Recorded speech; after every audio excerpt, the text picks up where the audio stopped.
Welcome to Writing the Wrong Way. This is a podcast for serious writers who want to develop their skills in artistry and stand out in a crowded industry by taking intelligent, creative risks.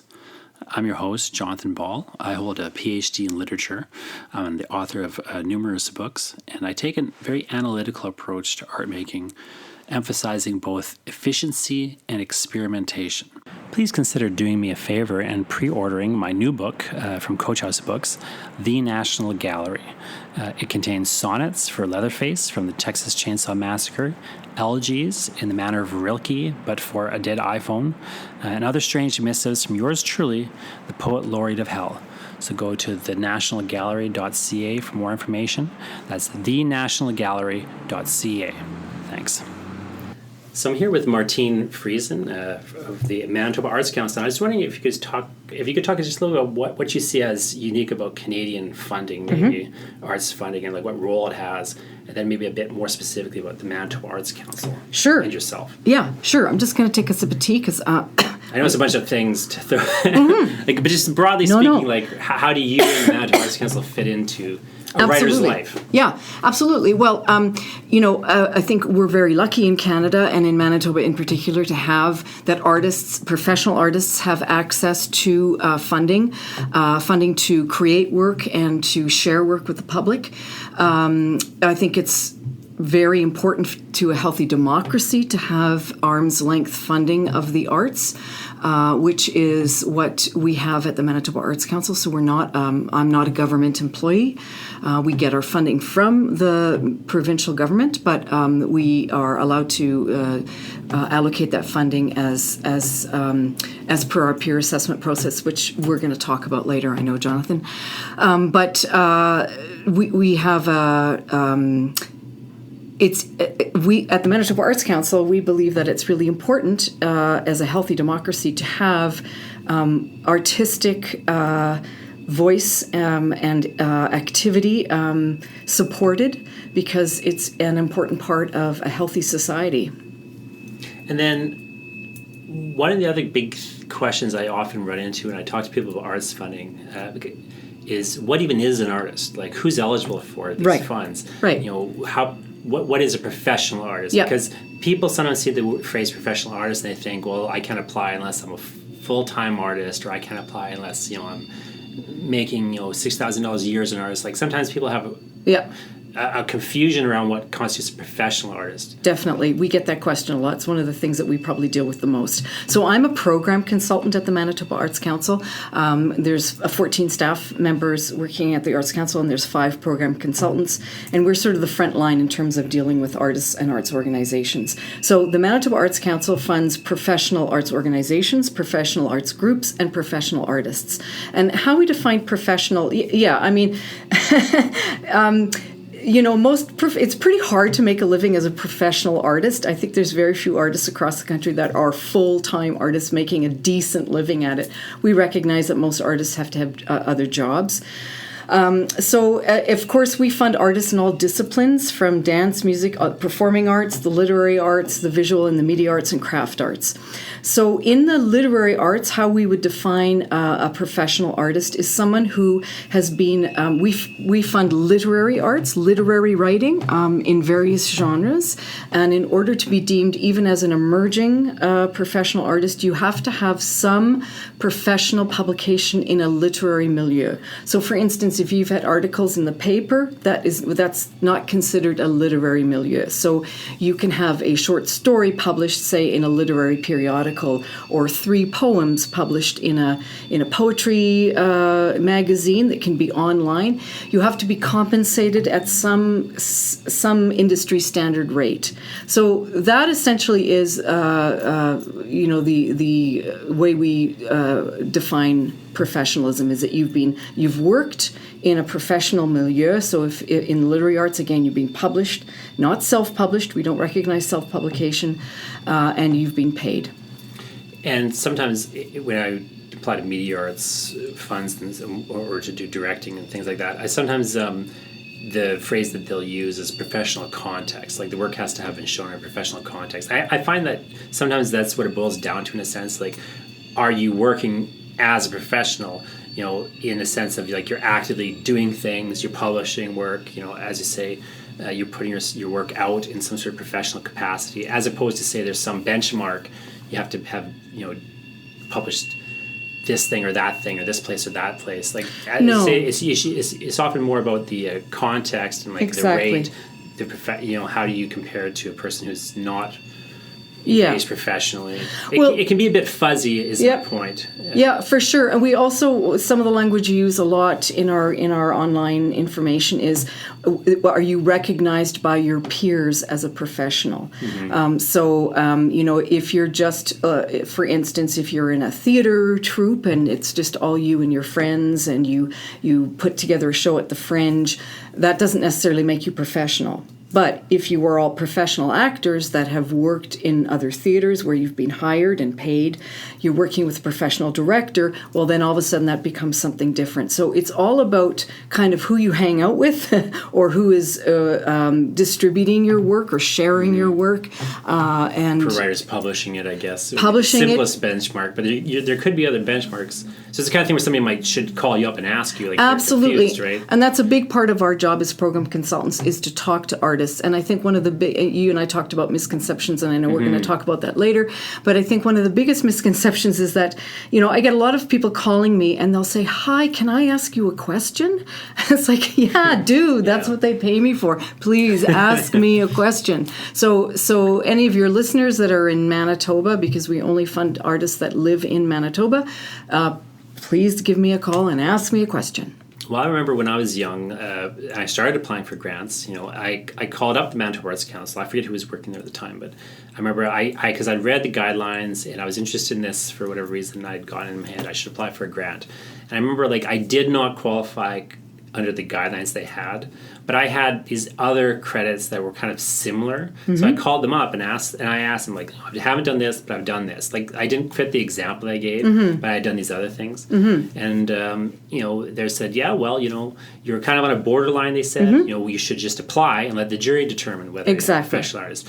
And I remember that being a bit of like a revelation that, maybe there's, not that the process is subjective, but that there's some sort of question, like because there's so many different things you could do in terms of publishing. Yeah. And there's so many different paths that people have as an artist. Yeah. That I found it really interesting, and it was great to hear at the time that the Arts Council recognizes this. It's not a government bureaucracy in the sense of and we also understand that our artists work in all sorts of different ways that are constant. The boundaries are constantly being broken and reestablished and blurred. The way a particular discipline. I mean, we didn't used to have online publications. We didn't used to have something like a podcast.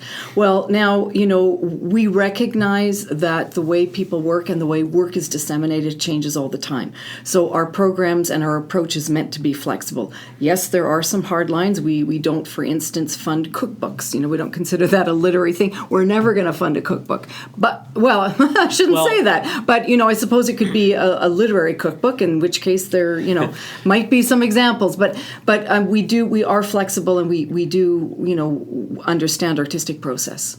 And that's sometimes that term literary even will throw people off. Like, I notice, I'll talk to people who say, well, I can't apply for a grant because I write fantasy. I'm like, but fantasy is literature. Like, they're saying literature. I always have to clarify. Like, they're saying literature. Like, they don't mean it's not a cookbook. It's not journalism. Yeah, because that's like a different thing. That's right. Maybe you could also get funded, but not as a literary grant. That's right. That's right. Yeah, we certainly fund graphic novels. We fund. We would fund comics. We would fund online publications. We fund speculative fiction. We fund poetry. We fund creative nonfiction. I mean, it's pretty broad. And if something, and you said something really important earlier that I'm just going to touch on, which is if I'm not sure, or if one of my colleagues, an artist comes to us with something that we're not really sure about, and if it can possibly be considered eligible, or if that artist can possibly be considered eligible, we're going to let that go to a jury. And because we don't make the decisions, the peer assessors make the decisions. Yeah, I've never had it happen in Manitoba Arts Council, but I've had other grants where I've submitted a grant and then it hasn't gone forward to the jury for some reason. Mm-hmm. That's usually been a scenario where like I misapplied to the wrong fund. Yep. And then they came back to me and said something like, I had something with federal funding once Yep. where they came back and said, look, you've got to either shift this to another thing or we're going to have to consider it ineligible or whatever. Yep. But like rarely, what I found consistently, with applying for grants over the years is that one, it's much more flexible than you think it is often from the outside because you're looking at programs, descriptions, you're thinking you don't really realize often it's an arm's length. So you think, it's as rigid as the government can sometimes be. Right. And it's not that way at all. And then there's a jury process too, which maybe we can get a little bit into the jury process. Sure. But like, as you say, like, the other thing that is a misconception I think people often has is that the Arts Council isn't really deciding who gets these grants. That's right. Like I find that sometimes that's a misconception. People think, the Arts Council is either for or against me. It's like, well, that's kind of irrelevant because the jury is deciding. Like there's guidelines, there's and so on. But like, can you talk a bit about how peer evaluation works in terms of the jury process? Absolutely, yeah. So I don't make any of the decisions, neither do any of my colleagues. What we work on a peer assessment process, similar to sort of a peer review system in academia. So what'll happen is, let's say I'm looking at a bunch of literary applications for people who want to write new work.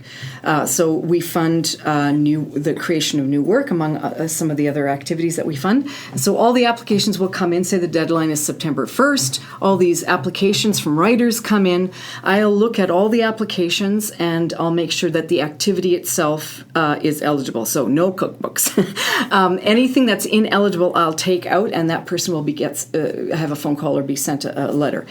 What I'll do is I'll go through the applications and I'll look at all the genres that have been submitted. So poetry, graphic novels, speculative fiction, long form, whatever the genres are.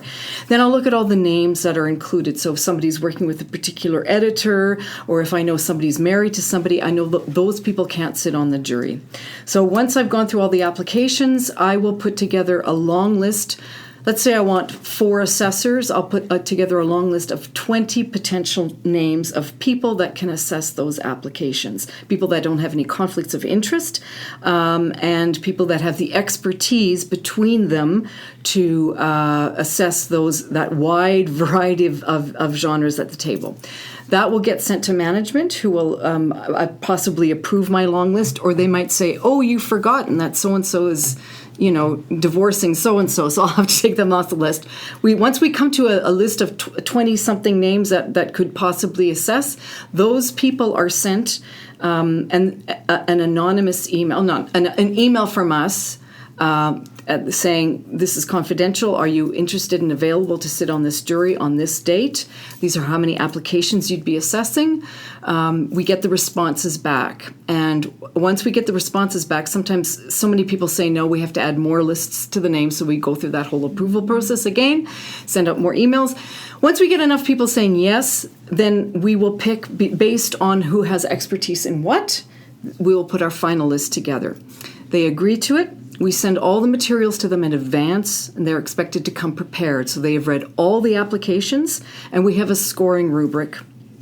Most in the creation process, our assessment rubric, Manitoba Arts Council is committed to artistic excellence. So that's always the number one criteria, the most important thing. So artistic excellence will be 80% of your mark. Impact and feasibility will be 10% of your mark. So is it feasible? Does this person have the ability to follow through with this project? And what's the impact to them, their artistic career, and potentially what's the impact to an audience? Then they'll come and meet on the day, the assessors, and they'll discuss the applications. They'll score. They've already pre-scored them. They'll do another scoring, which will give us a ranking. Then the budget for that program is revealed, and it's always far less than the worthy applications. And then they'll actually make the funding decisions about who gets what and how much.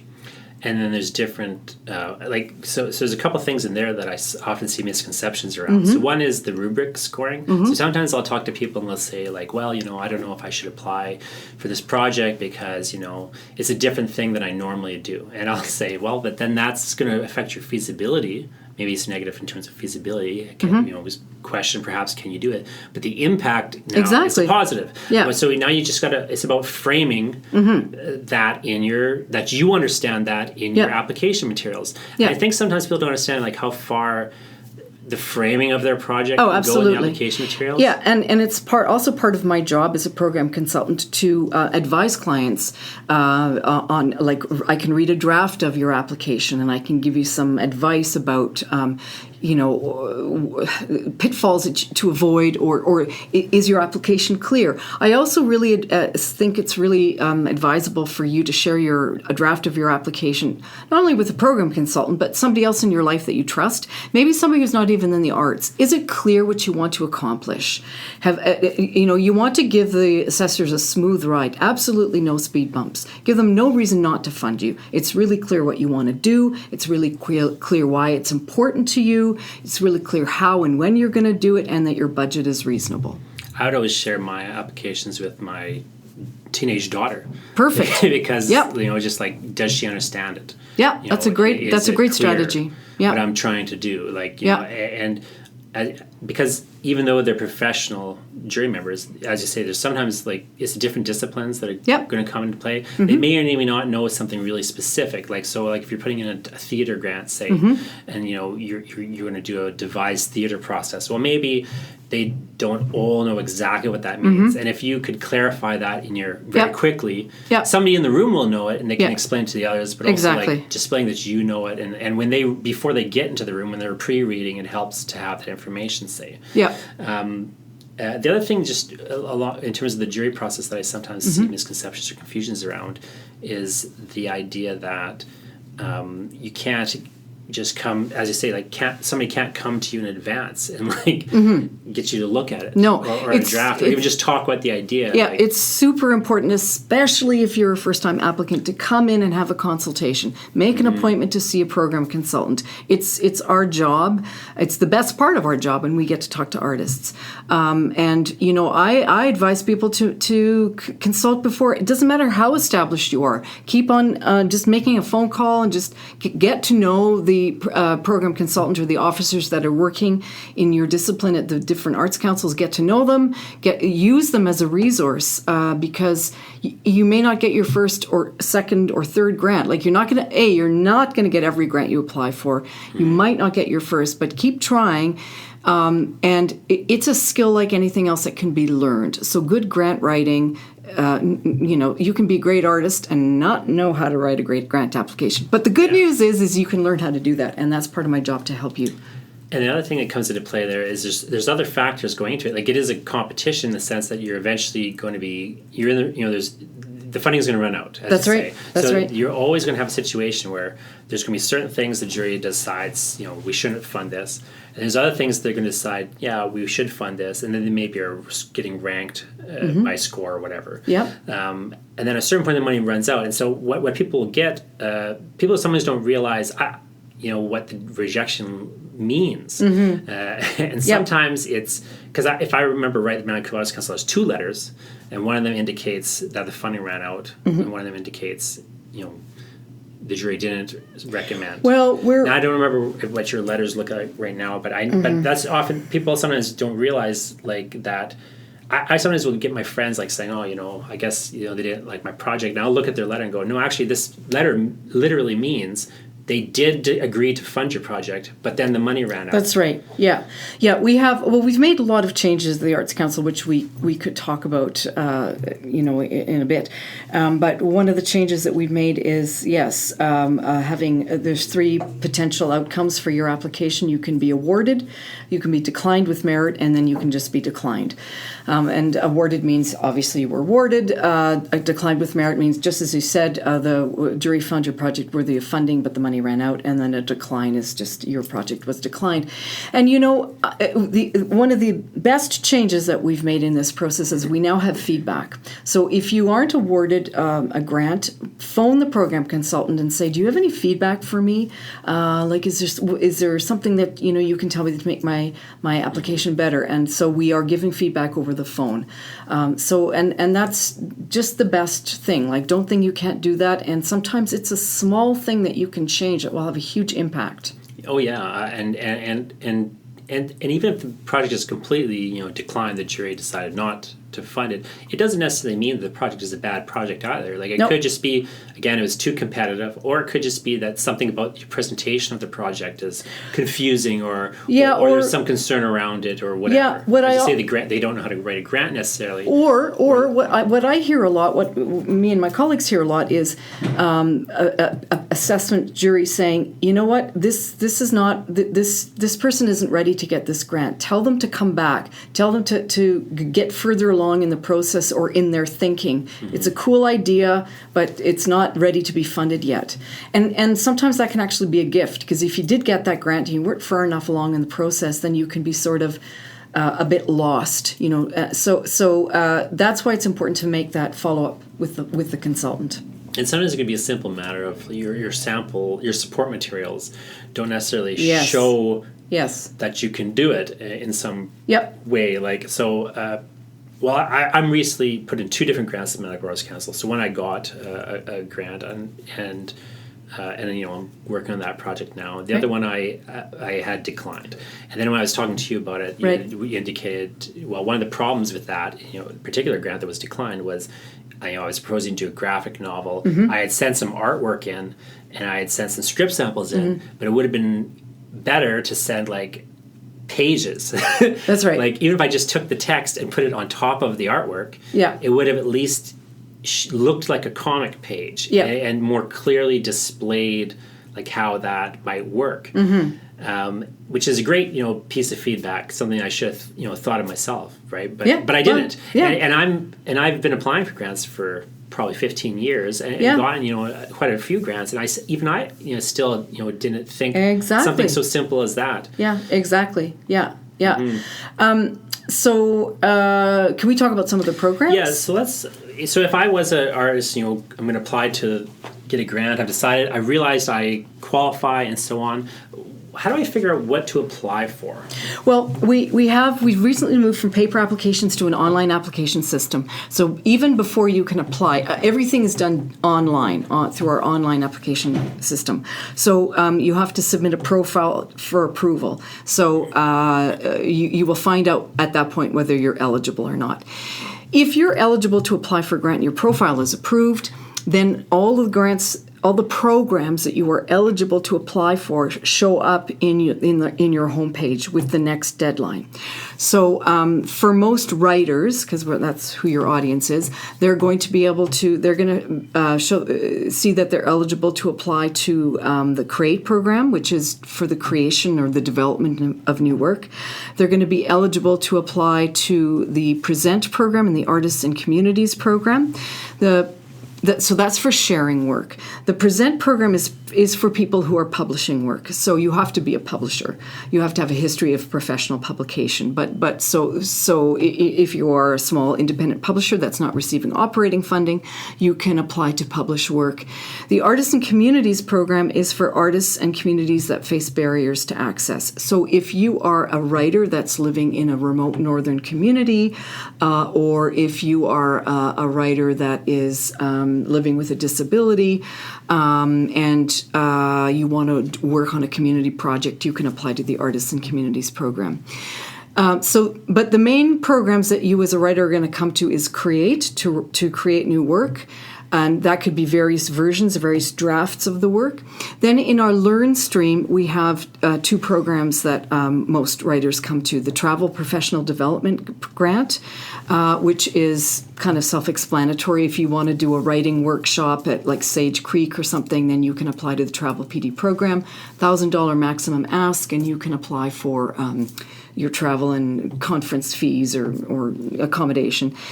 Rolled in into the Travel Professional Development Grant is the Public Readings by Manitoba Writers program, which we administer. And so you can do a reading anywhere in the province. You can also do, we've made some changes in that program. So let's say a bookstore in Vancouver or Toronto is invited you to come out and do a reading, or you've launched a new book, and there's a bookstore in Saskatoon and Edmonton and in Vancouver, and they're saying come out and do readings.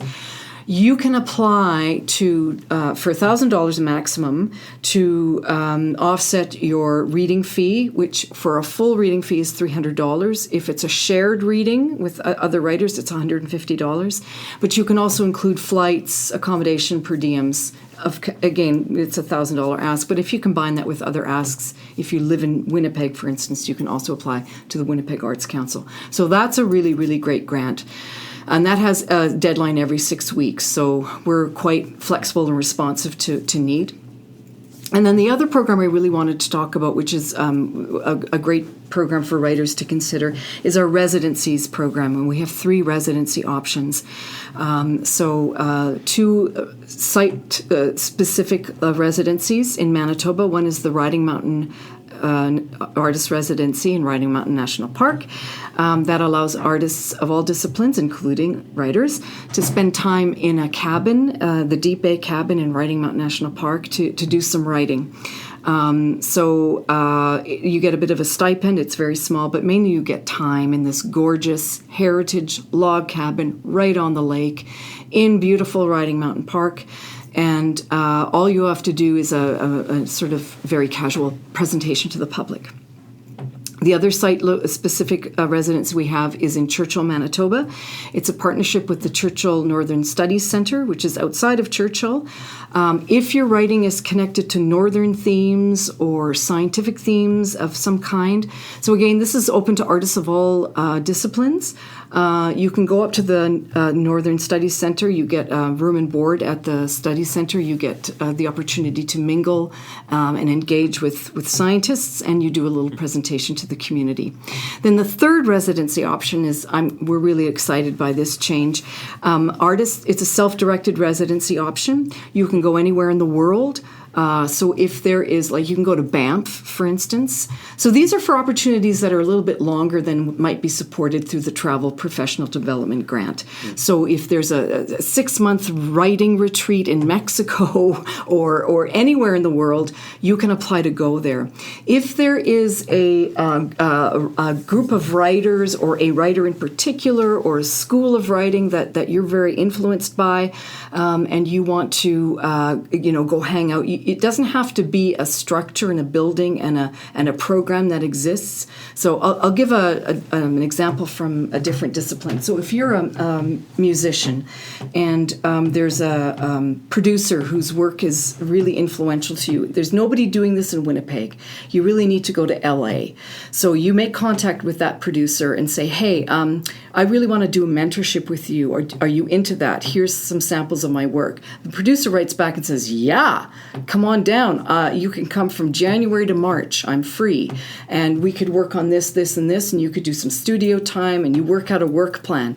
You could come to the residencies program, apply for 3 months' time living in LA. So you would be paying your mentor, you'd be flying to LA, you'd have accommodations per diem.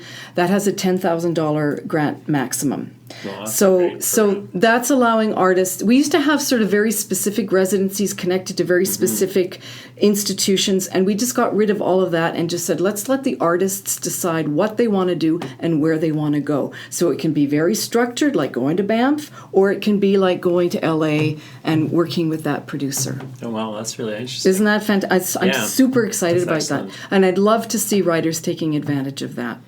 Well, it's a great example, too, I think, of just the flexibility and like how these grants, they're very flexible. The programs, have a lot of possibility inside of them. Yeah, and it's really how well you argue for it. So really, we're things are changing so quickly now that we're likely to say, if it's again, what I said earlier, if it's within the range or realm of being eligible, we're going to say, go ahead, make your pitch, but make it strong, make it specific, and make it clear. Because then you have, like juries, if they get excited by something and if they think you actually can pull this out of the bag, chances are they're going to support you. A big part of that, too, I find, is just making sure that all the materials you're submitting are showing as clearly as possible what is happening at the end. Like, I think that's the problem people sort of sometimes have is, and one reason I advise people to apply for grants, my philosophy is that you should apply for every grant you're eligible for every time you're eligible.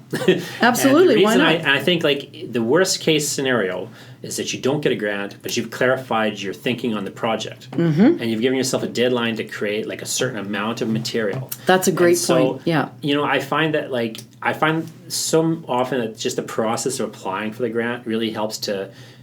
You've got to now explain what you're doing to somebody else. You've got to show them the samples of what you're doing. You've got to maybe write like some test scenes or whatever it is.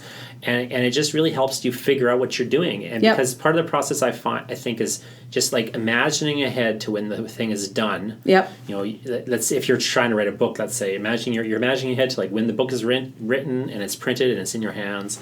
What does it look like? What is it like to read it? What's in it? That's right. What's the back cover say? Like all those sorts of things. Thinking through that and is important to help you just move towards that project, I think. But also just to explain to somebody else, like try to get the jury to picture. The best piece of advice I ever got about writing grants was try to get the jury to feel like they want to fund the thing so they can buy it. That's right.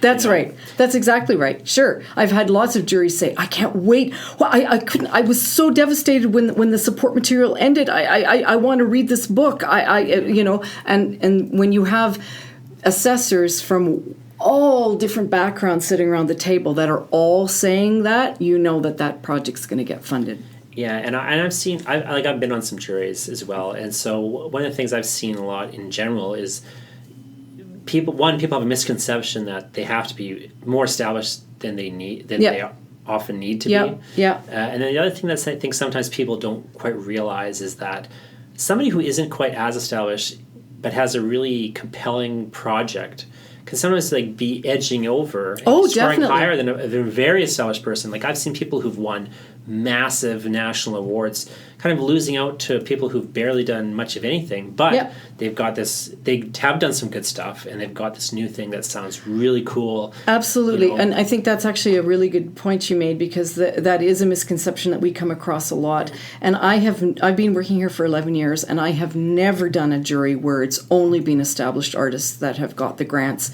In fact, we're all capable of doing stinky work, and sometimes, you've got this great artist, but they've just got this tired application on the table, and the jury can read that. And then here comes this very first time applicant. They've got one professional credit on their resume, but they have this exciting project. They've written clearly. They know what they want to do. Their support material sample is strong enough, and they're often ranked number one. So it is always a mix of emerging and established. So I'm glad you brought that up. That's a good point. Yeah, and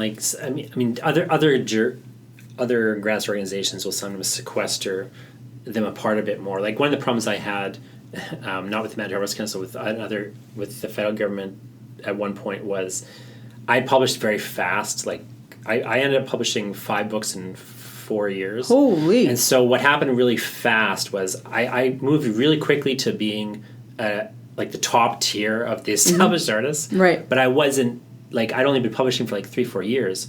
And now I had to apply against Margaret Atwood or something. Right. And so I kind of hit and I couldn't apply lower. I was trying to apply for lower level and they grants. said no. They said no, you have to move up into this, now you're applying against David Bergen or something.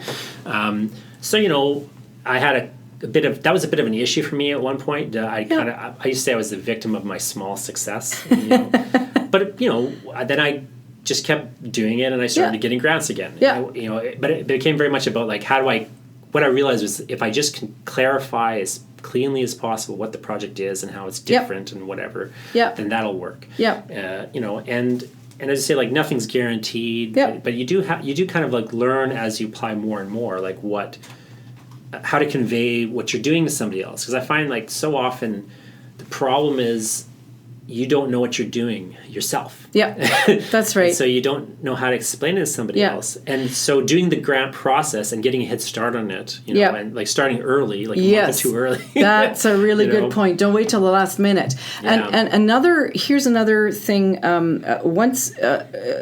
Another really great way of becoming a better grant writer is sitting on a jury.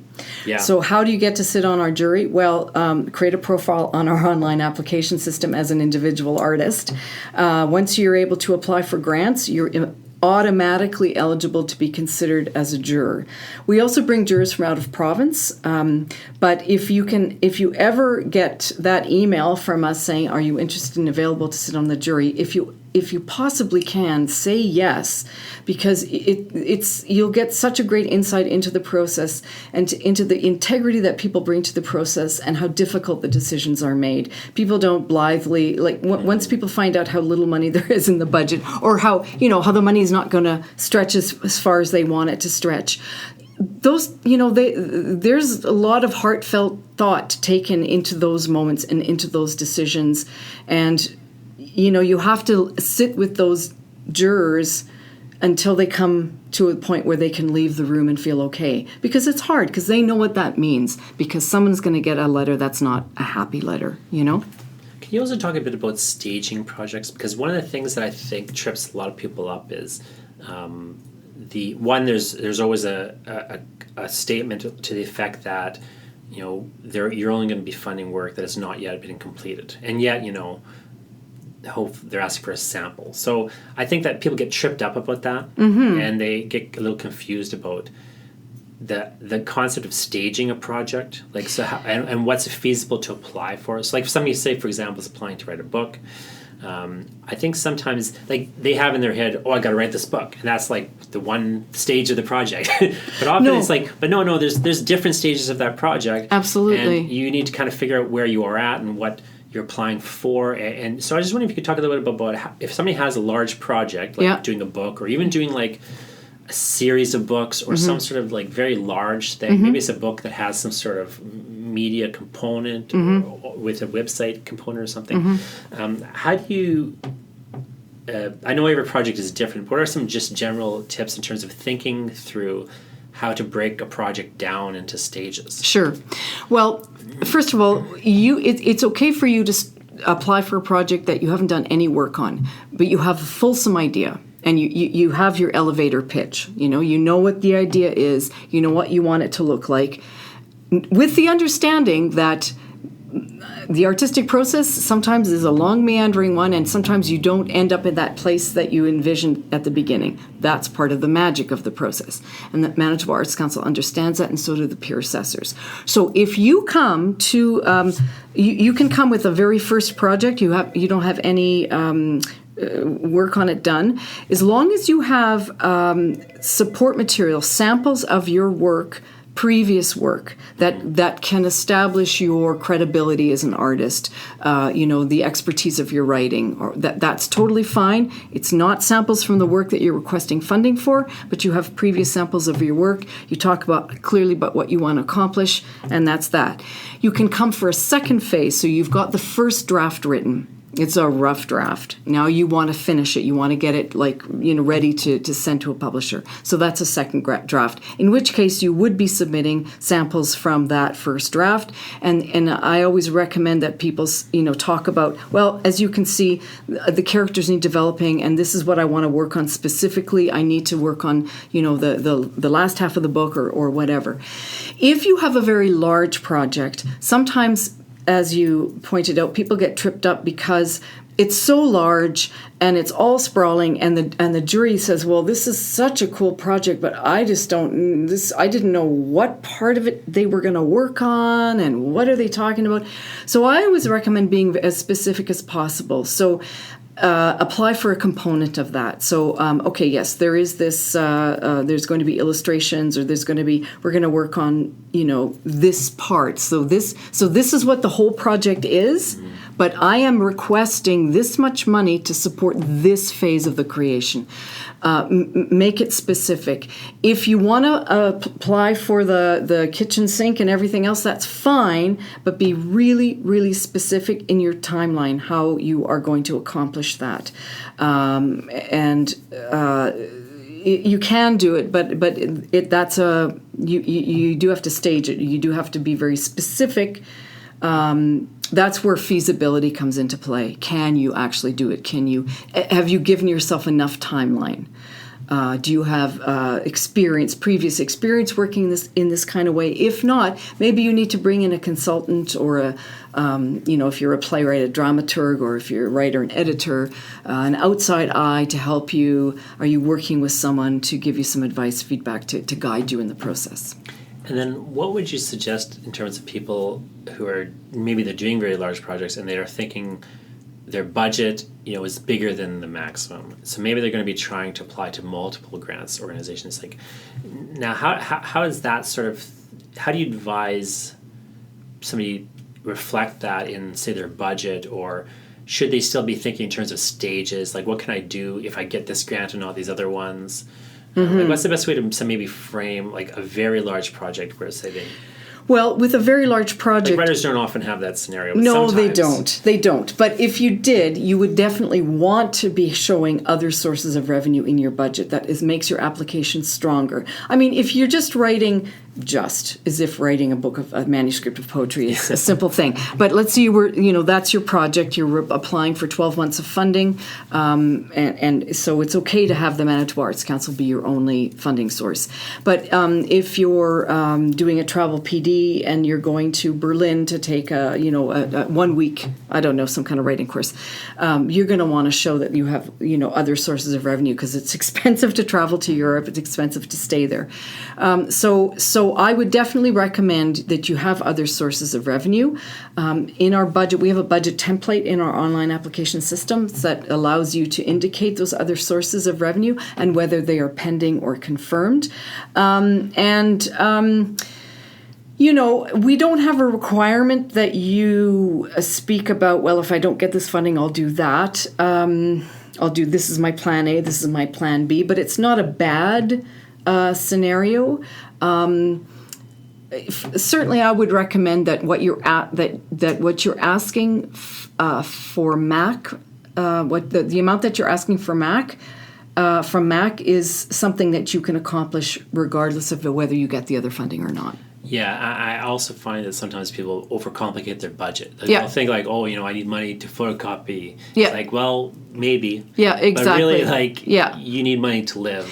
And exactly. So for most writers, it's a stipend. It's a living allowance, which you're like $2,000 a month is the maximum you can ask for from MAC, within the maximums of the grant.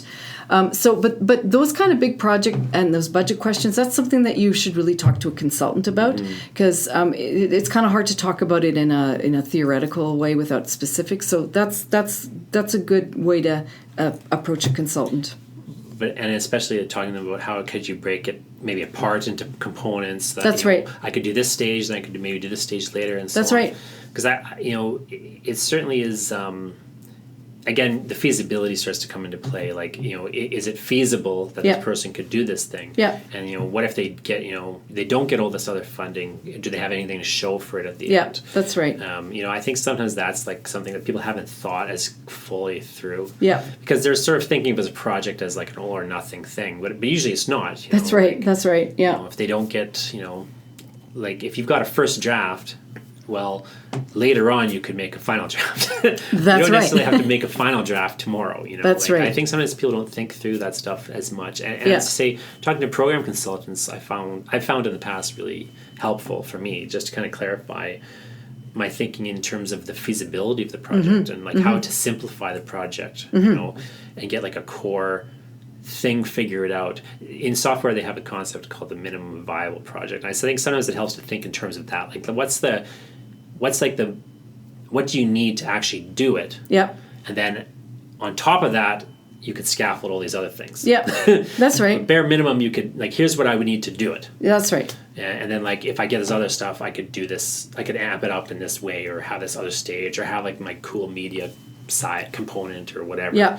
But at the end of the day, like, you know, if you can just do it, yeah, like, you know, and have something to show for it, maybe you can then use as a sample to take exactly to go get another to grant. leverage other funding for sure. Yeah. The kind of last couple of things I want to just ask you about quickly was like, how do you suggest somebody deal with rejection? So if they apply for a grant, they've, you know, done this work and they're not getting the grant, you know, they've been declined. Like, what do you think is the next step for that person? Like, and in terms of trying to move forward to that kind of project. So for Mac, I assume it'll be to, you know, call up, get some of the feedback. Yeah. Yeah. Well, you know, first of all, I would say, you know, rejection sucks. Yeah. It's okay to feel bad about that.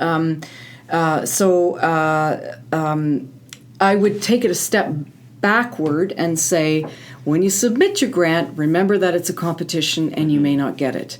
And then if you don't get the grant, take a moment and feel that human feeling. And then pick up the phone and say, hey, I didn't, or send an email to the program consultant and say, can I please discuss the results of you know, my grant? And ask for some feedback. And if you're going to you can often reapply with the same project. Definitely come in and sit with the program consultant, because the program consultant can say, you know, let's make it better. Let's see how we can make this better and resubmit. And I think you just have to know that you're just going to not get every grant you get. So try not to take it personally, and try to get on a jury so you know what it's like. And it's just part of the beastly process of being an artist, you know, like, it's just hard. And that's one of the hard things. But you will get a grant, and that's a great thing. Yeah, and eventually, I think that eventually, you know, if people do keep applying, they learn how to apply. Exactly. Like, they'll eventually get grants. Yeah. And the other I remember when I started applying for grants, it took me, I think, 7 years of solid applying to every deadline that there was to get a grant. Yeah. And then for certain grants, like Canada Council for the Arts, I never got it. It took me like 15 years to get a grant. Canada Council. Although right now the Canada Council is a good time to be applying at the Canada Council. They have a lot of money.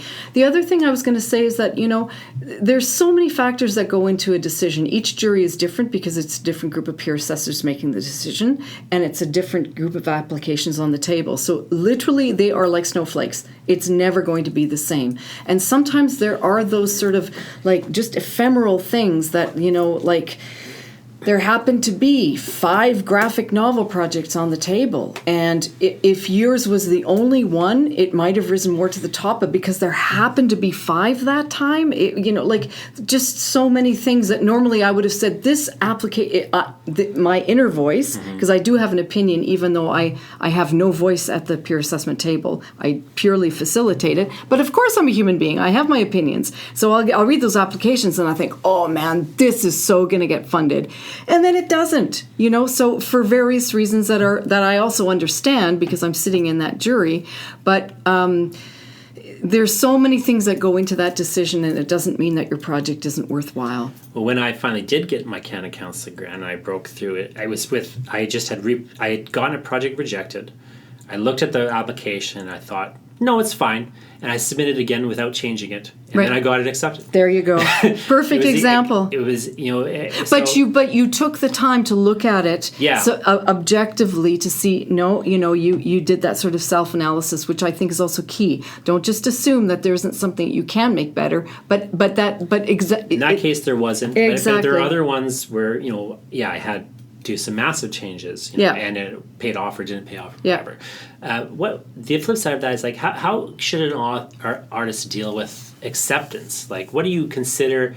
Because I often see a lot of misconceptions around people getting grants. So sometimes people think, for example, that somehow the Arts Council has some sort of approval process over what they do once they get the grant. Yeah, you know, and I tell people often, like, like as long as you're doing what you said you would do. That's all that really matters. Yeah, you've already got the approval. The approval has come through the peer assessment process. So the Arts Council doesn't want to see the end sample of your work because we simply can't store it, nor do we have time to read everyone, listen to everyone's music, read everyone's books. We just don't. And it's not my opinion that counts. It's the peer assessors. So once you get the award, if you've been awarded a grant, you get the full amount. You sign a funding agreement, you get the full amount of your grant, and you're expected to submit a final report. You've got 18 months approximately to finish a project. Submit a final report, which is a narrative. How did it go? You're asked a series of questions.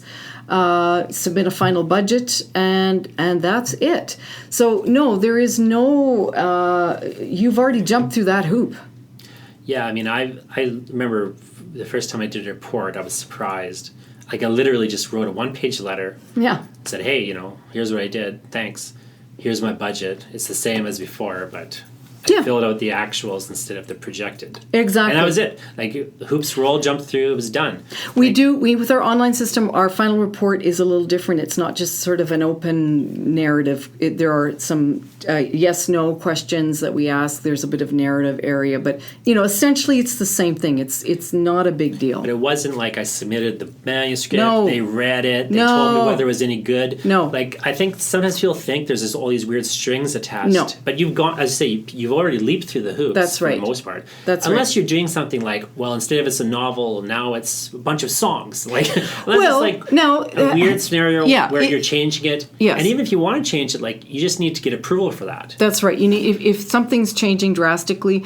I mean, if you were funded to write a poetry manuscript, or let's say you were funded to write a work of speculative fiction, and then you're awarded, and then you decide, no, I'm going to write some poetry. Well, in which case you'd probably have to rescind your award because you were awarded based on something very different. Mm-hmm. But that rarely happens. But even if that happens, that's the artist just not doing what they said they would do. Exactly. It's not like there was a weird string attached that you had to whatever. It's just that you probably should have just realized you didn't want to do this project. Exactly. And I will exactly. You know what I mean? Like, yeah. Like I almost never see that kind of thing. Like, again, where in just going through the application process, I find usually clears that stuff up. Or like, if I find like people have a lot of misconceptions often about like these grants, and so one of the big ones to me is like it's some sort of complicated process after you get the grant. It's like, well, no, it's the simplest process in the world. There's no like the report is basically the oversight. You're self-reporting that you did what you said you would do, and then if you publish the book or something, you acknowledge that it was supported. Like, it's not complicated. Well, no, you've already done well. The first complicated thing is you submitted the grant application, and then if you get it, be careful what you wish for. Now you actually have to write that book, which is like climbing a mountain.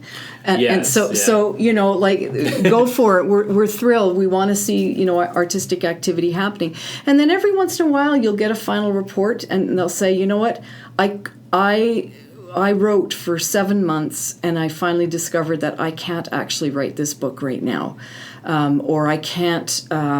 I couldn't do this, and sometimes it's something traumatic in their life, or something, and that happens too. Like, life happens, but where the Manitoba Arts Council has accountability is through the peer assessment process, through how we pick those peers, who is allowed to be a peer, who is allowed to. What is the process whereby we put these people together? What are the questions that they are asked in terms of assessing the applications? So that is where we have our rigor and accountability. And then, of course, the final report. Artists, the artistic process is it's not a linear thing. It's not a scientific thing. It is what it is, and we are here to support that.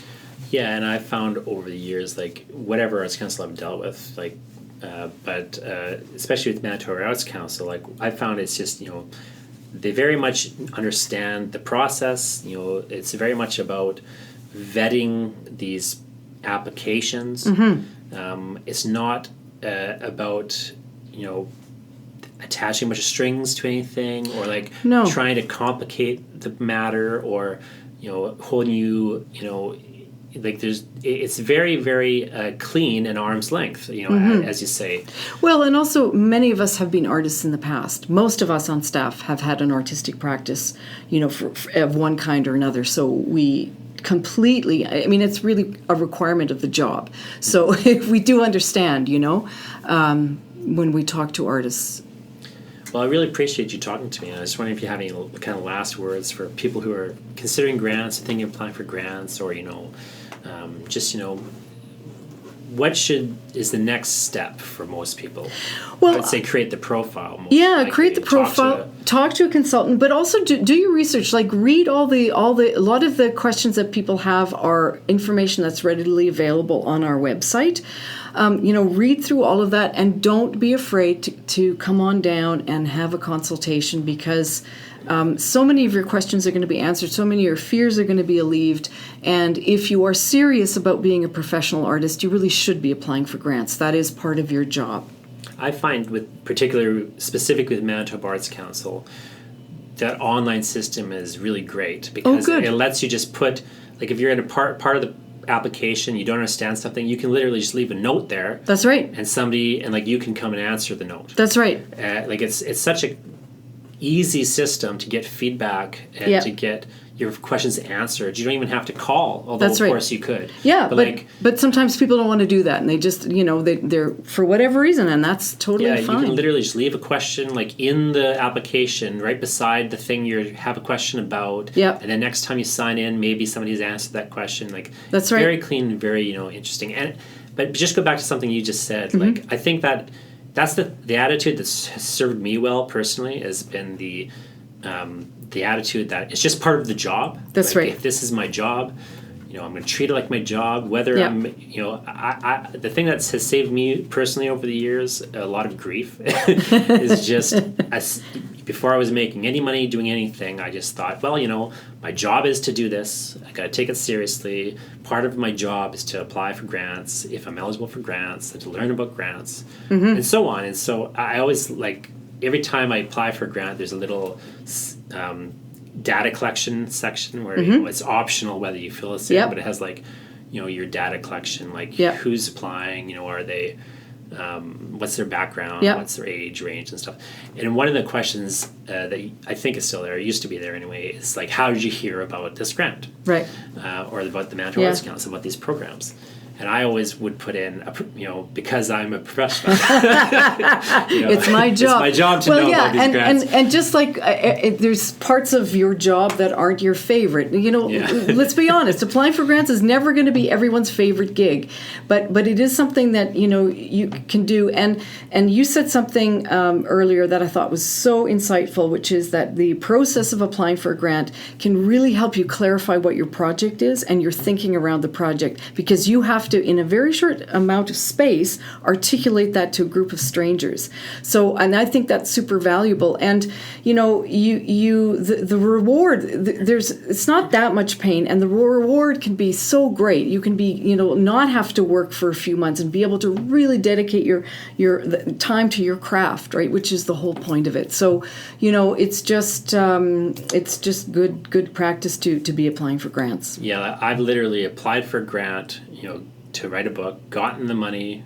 Then when I sent the book to the publishers, I went to the grant application and pulled a bunch of phrases out of it, put it in my cover letter. Awesome. To send to the publisher. Oh, I see. Then when they published the book, I took more stuff from the grant application, put it on the back cover of the book. That's brilliant. I love hearing that. That's fantastic. Because it's very much you're clarifying, you're explaining to somebody. Well, so the same sorts of things you'd say to explain to a jury is the kind of thing you'd say to explain to a reader picking the book off the shelf. That's fantastic. Maybe it won't be the exact phrase. Yeah. I think it helps to get in that mindset of what is it going to look like?